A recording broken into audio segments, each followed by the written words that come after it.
From Hollywood, it's the Tom Leykis Show.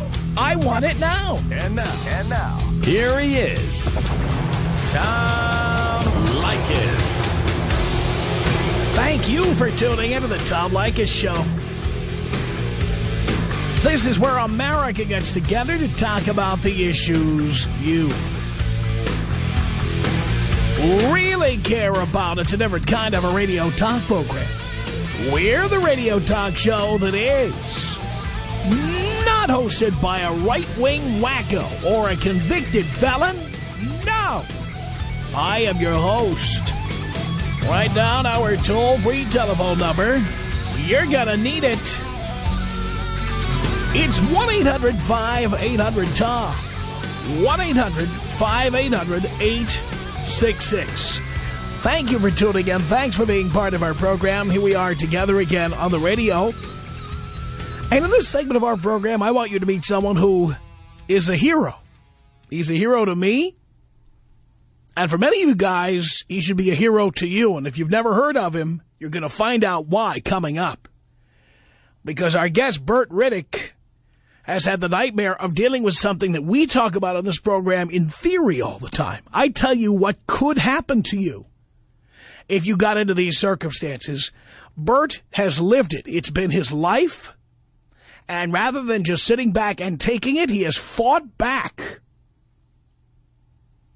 I'm just thrilled to have him here. Bert Riddick, thank you for joining us on the program. Hey, Tom, how you doing today? I'm doing okay. I first found out about you from the former California State Assemblyman Rod Wright, who was here on the show. And he was having a hard time getting some legislation passed. And before we get to your specific story, can you tell us about that law? Sure. Rod's bill, which was the original Paternity Justice Act of 2002, we had stumbling blocks and stop signs all along the way, mostly from the women's rights groups with that coined phrase, best interest of the child, bull. That was the major obstacle for us. We wound up submitting a kind of a watered-down version of Rod's bill. Got through the Assembly and Senate, with a lot of red pen applied to it. Got to Gray Davis's desk, and he vetoed it. So did it ever get passed into law? No, didn't get passed. Like I said, we passed the Assembly and the Senate. Gray Davis basically wrote a veto message saying that for us to pass that law, the state risks losing up to $40 million. So basically what he said was the financial incentive of paternity fraud is more important than justice for the victims and their families. Now, before I have you tell your story, and I think your story is fascinating, and it's one that young men need to hear, because many of these boys call in and tell their stories about riding bareback and having sex without a condom, and they talk about their girlfriend wanting to have a baby and blah, blah, blah. A lot of them are not aware of what they might be getting themselves into, and your story, I think, is very important for them to hear. But before we get to that, what would this law have done had it been passed full strength? What was the purpose of it? Well, it was about paternity fraud. Correct. The purpose of the law was to allow you to dismiss child support cases based on genetic evidence. The state of California was one of the majority of states that had not addressed this problem before. At the time, I believe there were only 6 states that had corrected this issue. So basically it says, you either you didn't know at first or you found out later on that your spouse or your girlfriend had multiple partners. You found out it's not your kid. Unfortunately, because you're outside of the 30-day window for paternity establishment, you're locked in and you got a kid for 18 years. And in most cases, it's going to be longer than that because you're going to have the rearages piled up on you. So what the law would do is give you a window of opportunity to submit your genetic evidence and then get your case dismissed, get your rearages wiped to zero. Now, I'm looking at the Daily Breeze, which had a story that many listeners sent to us about you. And it says here, and I want to clarify this, because it says here that a piece of legislation that you helped fight for went into effect in 2005, establishing a new procedure for challenging paternity, including informing a man of his right to genetic testing. Did that law go into effect? Absolutely. What happened was after Gray Davis punched us in the gut with his pen on the initial bill, we went back and we kept beating the pavement, trips, emails, calls to Sacramento, and Senator Ashburn finally drafted another piece of legislation. We partnered with another assembly member, and we finally got that through with, and Rod Wright's bill, like I said, was a little bit watered down. This one was flooded by the time we got it to the powers that be.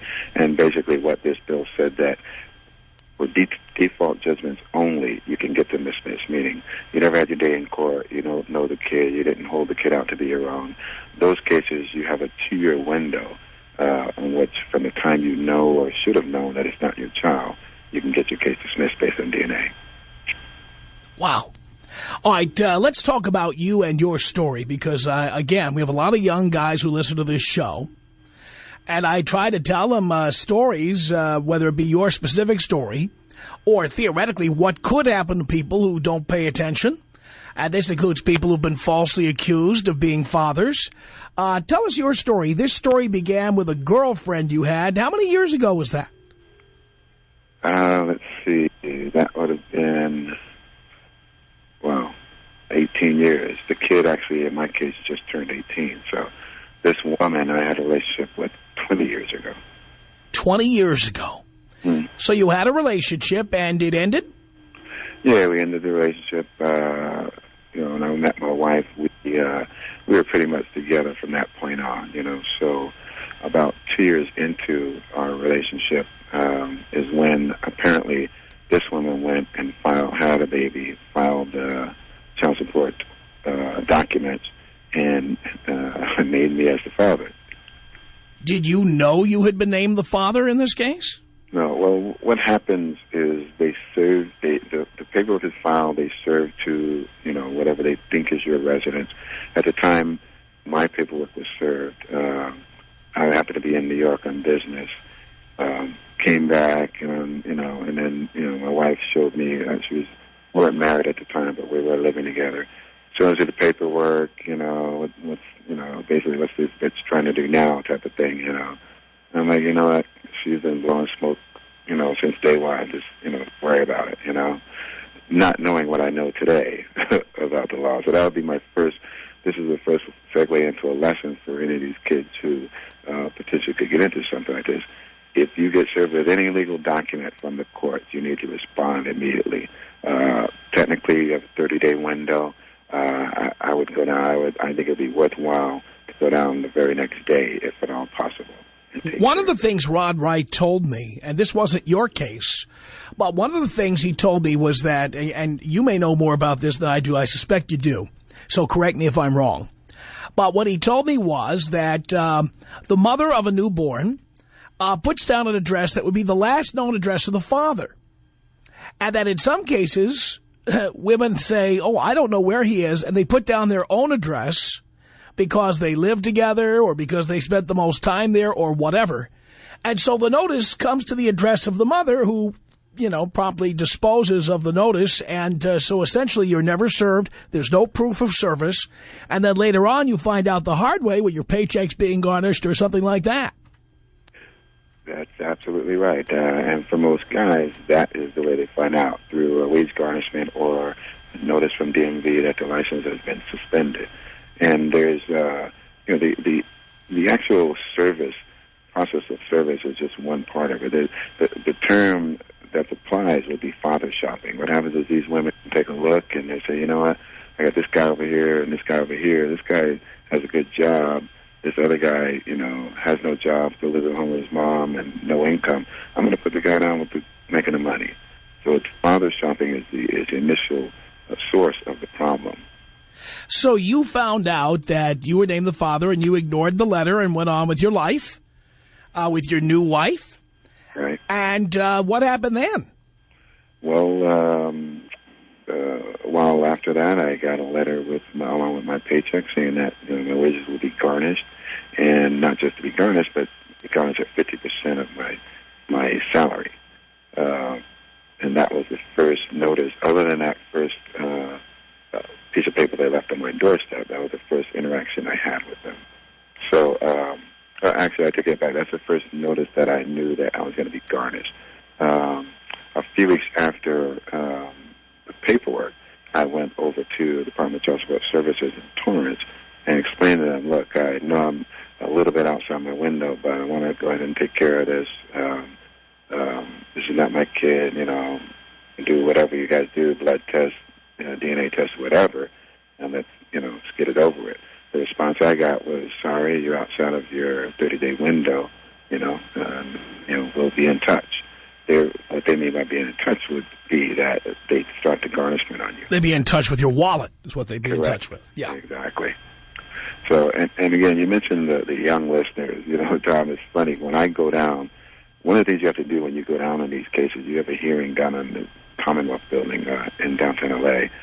I think sitting in that room with all these victims and listening to these stories should be a mandatory part of sex education in schools, because if you have to go through that, if you got a feeling for what you have to go through with going through these pictures, you would never, you would protect yourself at all costs.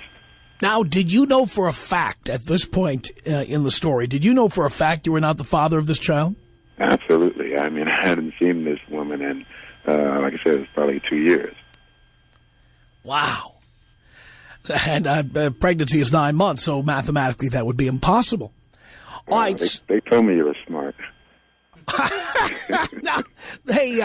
Now they took, so they started taking money out of your paycheck. How much were they taking? Like I said, it was half of my salary, and I forget even how much. The story in the Daily Breeze. The story in the Daily Breeze says about $1,400 a month. Yeah, it hasn't always been that. Like I said, I was making different amounts at different periods, but basically they have the right to take up to 50% of your salary. And keep in mind, that doesn't mean that regardless of if you're making $20 an hour or $8 an hour. So imagine a guy who's only making $8 an hour has a new family, and now you're taking half of his paycheck. And you had your own son a year or two into your relationship with your wife, correct? Absolutely. We had one boy at the time. We now have 3 kids. And it's funny, a little while later, so that's when I began basically job hopping. And during the time where I would change jobs, they had no idea of knowing where I was at. So they obviously weren't getting any money. I've never voluntarily paid a cent for this kid, and I never will. So they garnish you.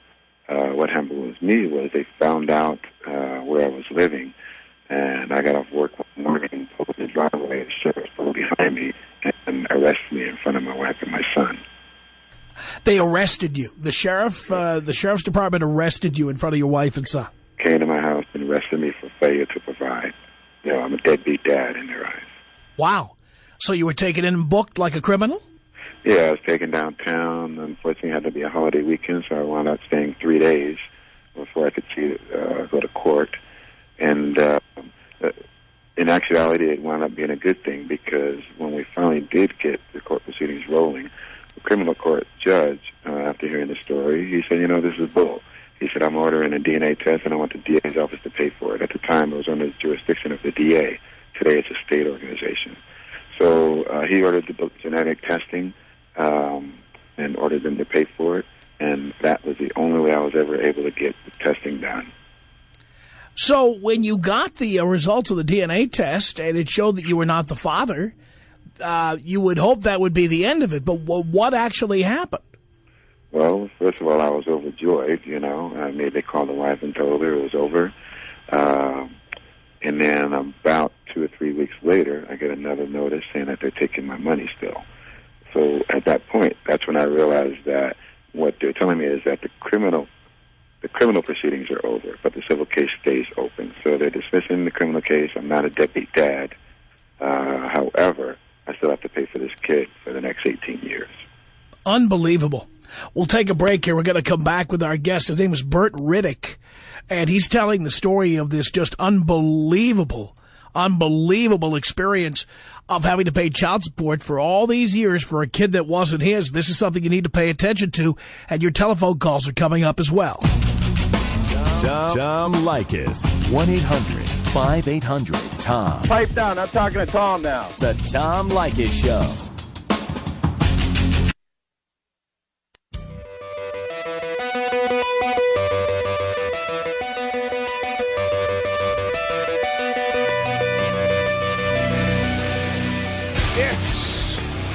The Tom Leykis Show. Our guest is Bert Riddick.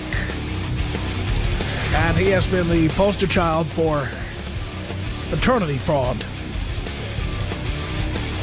Now, what's amazing about his story is that he paid child support all these years, even though he knew he's not the father of this child. And, all right, Bert, so we got you now. There you are, jumping from job to job, and they keep finding you and digging you. They arrested you. Where did it go from there? Well, basically, right away, what I did was I filed a motion to set aside based on the genetic testing, and that was denied. And basically, that's when I knew that this problem was much bigger than me. So you learned all this the hard way, stuff that we now talk about on this program. You're the guy who actually found a lot of this out, and it was all these stories that Rod Wright was bringing to the forefront that brought it to our attention. But you were the one who had to find it out the hard way. Yeah, it's not the 15 minutes of fame I was looking for, but I fell into it, and fortunately, like I said, we were able to change the law through Schwarzenegger. All right, so this went on for, you paid for how many years, ultimately? I've been paying. I've been in this mix for about a decade now. And you're still paying? Absolutely. I go back on the 27th for what I hope is the last time. Now, did I read in that Daily Breeze story that you actually ran into the mother of this child? Yeah, back at a hearing in April, went over to the courts, and I believe that's a day where her and her daughter came and did the second DNA test. And I saw them sitting in the back of the room, and I thought about it for a little while, and I said, you know what, I'm going over there. So I went over, and I sat behind them, and I asked the girl, who she was. I said, are you Noelle? She said, yes. I said, hi, my name is Bert Riddick. I'm the man your mom's been stealing money from for the past decade. Now, keep in mind, if this was a little kid, I never would have done that, but this girl is 18 years old. She has the right to know not only that I'm not her father, but in reality, she has the right to know who her father is, There's not just moral reasons, but there's genetic reasons, What if, assuming he's black, what if his family has sickle cell or something? She has the right to know and get early treatment for that. Mm-hmm. So obviously they were not very pleased, but, she needed to hear it. How did she react?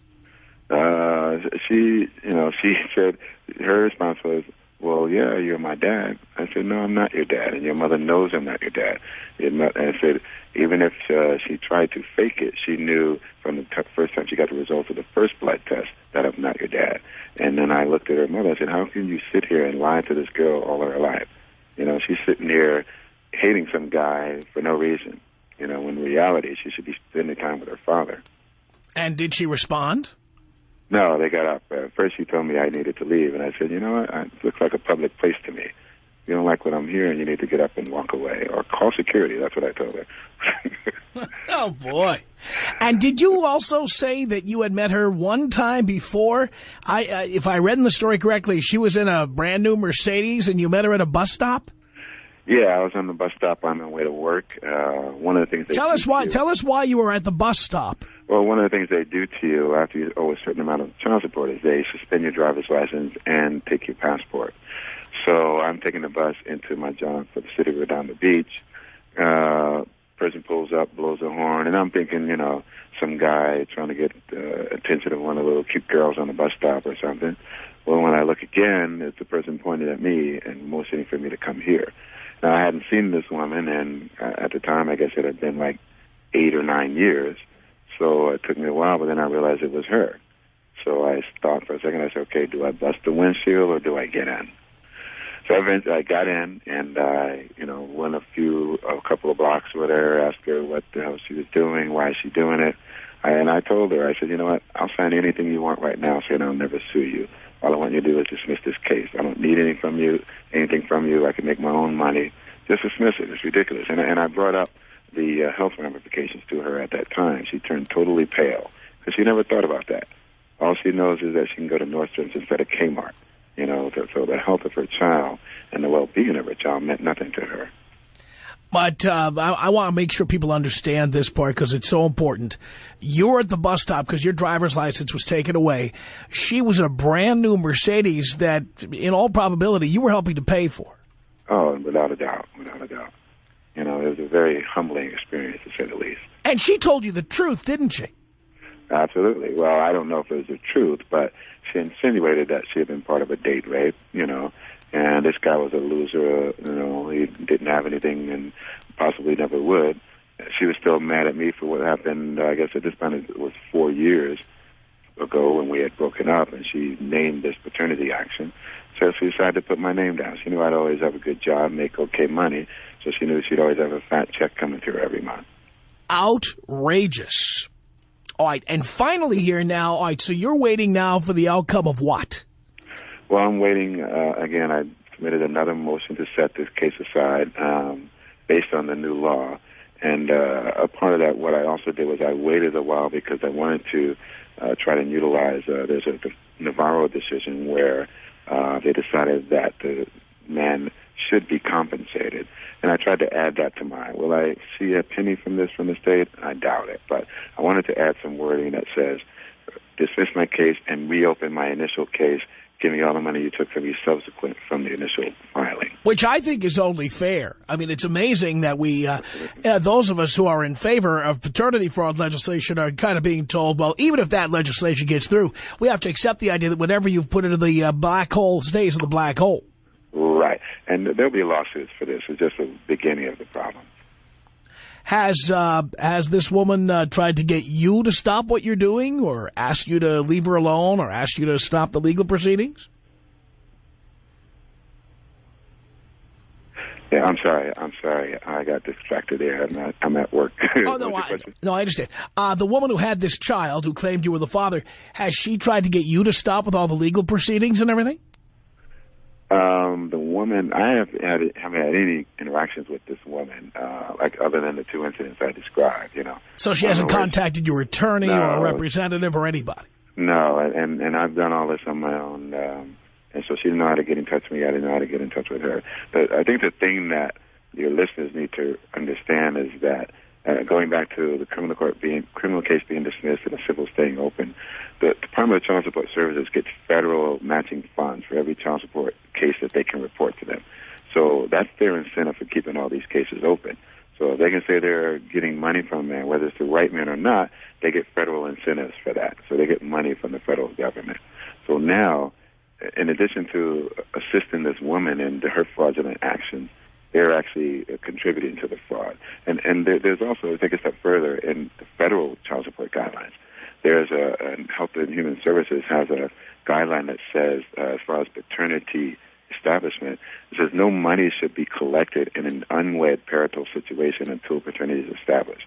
So the fact that the state takes money from all these guys on default judgments, they're taking it fraudulently, and they're accepting the federal matching fund fraudulently. Yeah, I for one, have always advocated mandatory DNA testing for every live birth in our society.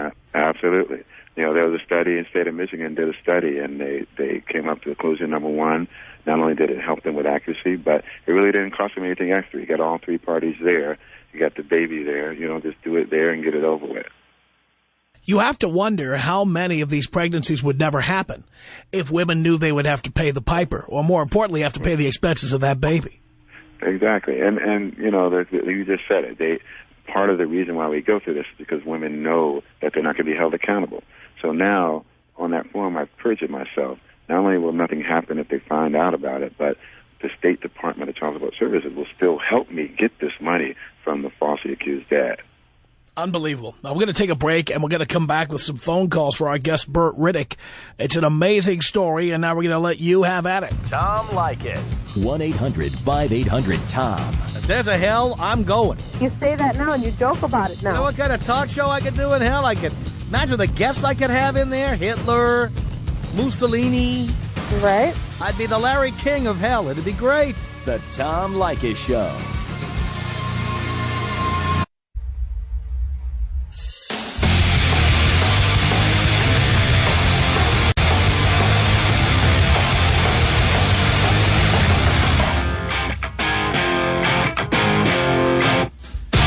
Leykis Show from Hollywood at 1-800-5800-TOM. Thank you for tuning in.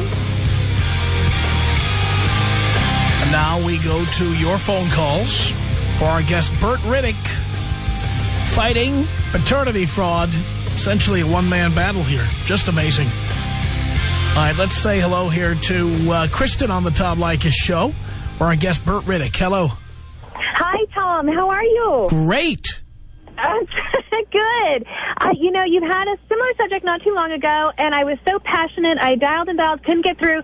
I see many sides of this subject. I'm on many sides of this, but Mr. Riddick, I am on your side. I am a mother, a single mother. I know how you feel about us, Tom. I married a man who also has a child from a former relationship. I do not get child support from my former husband. My position was that it wasn't worth fighting. However, I am familiar. Recently, my husband's former wife went to the Child Support Enforcement Bureau after a court told them that they should not be involved 2 years prior, saying that we owed more than $7,000 in arrearages.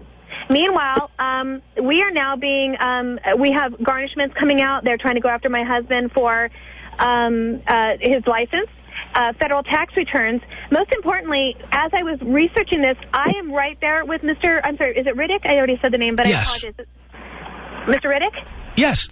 I was shocked to find that states, in fact, do get basically incentives to collect not from men who owe, but men who have money. Well, to collect from anybody.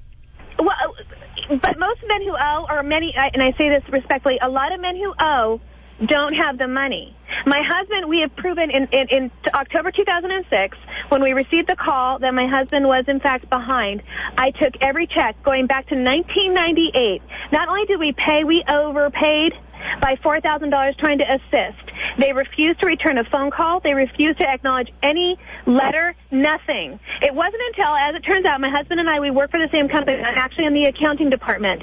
They contacted the company because of the arrearages, and they wanted to garnish his wages. They left his phone number, and I said, honey, you know, I know they're not returning your call. Here we are now in April 2007. Here's the number of the woman that called you, or called me. Here's the number. She proceeded to threaten both of us with legal action because I gave her direct line. You are not allowed to give the direct line. You have to go through customer service. What does that mean? You get no return from call. No return from call. You know, what I don't want to do is turn this into a thing where people call in with their horror stories. I know there's a million of them out there. What I want people to know is that fraud is okay. Fraud is acceptable as long as you are a pregnant woman who's trying to get money. Fraud is acceptable, and that's the most offensive thing about this. If I'm going in the wrong direction, I apologize, but you are absolutely 100% correct. In fact, we were told that day the burden of proof is not on the person who made the claim. The burden of proof is on the person who has been claimed against. And the bottom line is they're not going to listen to you. Did he hear about the person in New Mexico who claimed that there was a child that did not exist? $20,000 later. Yeah, we talked about that story, too. You did. I apologize. Governor Richardson is fighting that. We are now talking with Governor Richardson.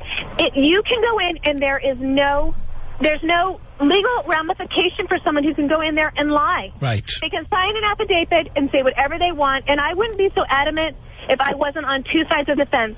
Like I said, I get no child support. I could have fought that, too. Yeah, I understand. But we're going to move on here, Krista. But I thank you for the call. It's 1-800-5800-TOM. That is our telephone number. Let's say hello here to Melissa on the Tom Leykis Show for Bert Riddick. Hello.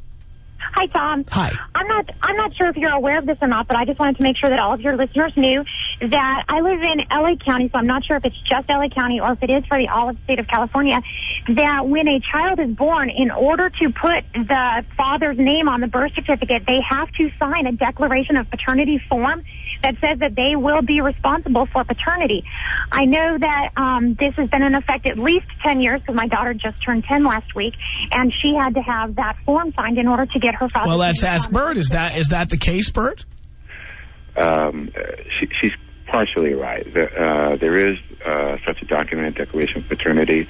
I was not present when this child was born, nor when the paperwork was signed, but it didn't matter to them. One of the things we did after Gray Davis's veto, we had a paternity work group up north, and that's one of the things we addressed. We said that you got to stop kids to sign this declaration of paternity, because what happens is they don't know. They're in joy. They got a new baby, you know. They're clueless, and the last thing in their mind is to think that maybe this baby isn't theirs. So they're forced into signing it in this beautiful moment of childbirth, and then later on, what winds up happening is if they find out it's theirs, the State Department says, you know what, too bad, you signed this declaration of paternity back on this day. Right, but Bert wasn't there, so Bert was not required to sign, and they were not required to have his signature in order to get money. Do you understand, Melissa? No, I understand, and one of my comments is this hasn't been happening for a long enough period of time. My cousin is 16. He didn't have to have this form in order for my aunt to put the name of the father on the birth certificate. My daughter, who just turned 10, I did have to have it. So this is relatively new, only within the last decade that this form has been required. But even then, it's outrageous that the form exists, or that it has to be signed at a moment like that you can't be given a month or a year or 5 years to think about signing it. It's 10 days. You have I know that. To fill it out. That is why we need mandatory DNA testing, so that a man does not have to go to a woman and have her go, what do you think I am, a slut? You think I'm a slut? And they have it all set up. The whole thing is rigged so that guys just sign these papers and agree that they're the father without having any way to wiggle out or to find out the truth. No, I completely agree. But I just wanted to let your listeners know it is out there, and if they are presented with it and they have any hesitation, don't sign it. Yeah, good point. By the way, Bert, I think one way to solve this problem, or to help solve it, would be if the federal government would say you're not getting a dime unless we have DNA evidence that this child is this is the father of this child. That's exactly where it's going to need to come from, you know. But will that happen? Who knows? We're trying to put more visibility to this problem so that maybe the federal government will put more pressure on the state. Absolutely. It's Bobby on the Tom Leykis Show for Bert Riddick. All right, it's Rico on the Tom Leykis Show for Bert Riddick. Hello. Hello, Dad. Hello, son. Hey, I just had a couple of questions. I caught the tail end of the conversation, and the more I hear about this, the more it's pissing me off about what this guy's going through. I feel really bad for him, but my question is, I believe I heard he said he's going on the 27th of this month for the what he hopes to be the final court date. Was that right? That's correct. Okay. So a couple questions that I had is if they prove that this, you know, obviously this isn't your child, and you can stop paying, are they going to, what kind of ramifications are they going to have on the lady to pay you back, or is the actual father going to have to pay you back? You said you've been doing this for a decade. Correct me if I'm wrong, Bert, but isn't it, you're trying to get the money back from the state. The state collected the money from you. You're trying to get it back from the state, and then it's the state's problem to figure out who to get the money back from. Correct. I'm going to try to get the money back from the state, but I'm also going to file a separate civil action against the mother. Good. I'm concerned they're both liable, you know. If she doesn't have anything, garnish her check like you did to me. But now, my other question was, too, you know, is anything going to happen to the actual father? He should be the one paying. Who knows? Who knows who that person is? Yeah, I hear that. Anybody. Well, I hope good luck to you, man. I hope you get every dime back. All right, I appreciate it. Rico, thank you for the call. Holly on the Tom Leykis Show. Hello. Hey, Tom. Hey. I just wanted to thank you so much for taking up this noble cause that I had never even heard of. I mean, this totally freaks me out. I'm always trying to warn my nephews of what girls can get them into and, you know, the ramifications for life that can happen. And, you know, I didn't know that there was all these fraud cases attached. I mean, I can't believe this is going on in our country. Well, not only that, Holly, fraud is legal if we're talking about a woman who's pregnant. I know. This is horrible. My husband and I are always talking about how all the laws, you know, I mean, everything. You have to be the worst mother in the world, practically like on crack and, you know, in jail to lose custody of your kid. I mean, it has to be that bad. And still, time and time again, custody is always awarded to the woman for just like out of default. And I just can't believe that people can be frauded like this in this country. This is just terrible. And this guy's whole life has been ruined, and he's got legitimate kids of his own. This has got to be falling back on them. And by the way, although Bert is certainly the poster boy for this, There's thousands of guys here in California who are going through the same thing. Unbelievable. I mean, this is just terrible. My heart goes out to them. And, I mean, for you to bring this to, forefront, I mean, I don't hear anybody talking about this. And this is just, seriously, it's a noble cause you're taking up. And I do hear you talk of this, speak about this subject all the time, a lot of times in humor, which is great also. But, I mean, in this instance, this is like cold, hard facts. Well, let me tell you something. What this is all about is the government. You got all those guys who run for office saying they don't want to raise taxes. And what they're doing is, rather than the people who are responsible for creating these children paying the bill, they are attaching the wages of perfectly innocent citizens. But there aren't enough of them to... I'm sorry, Bert, you're cutting out.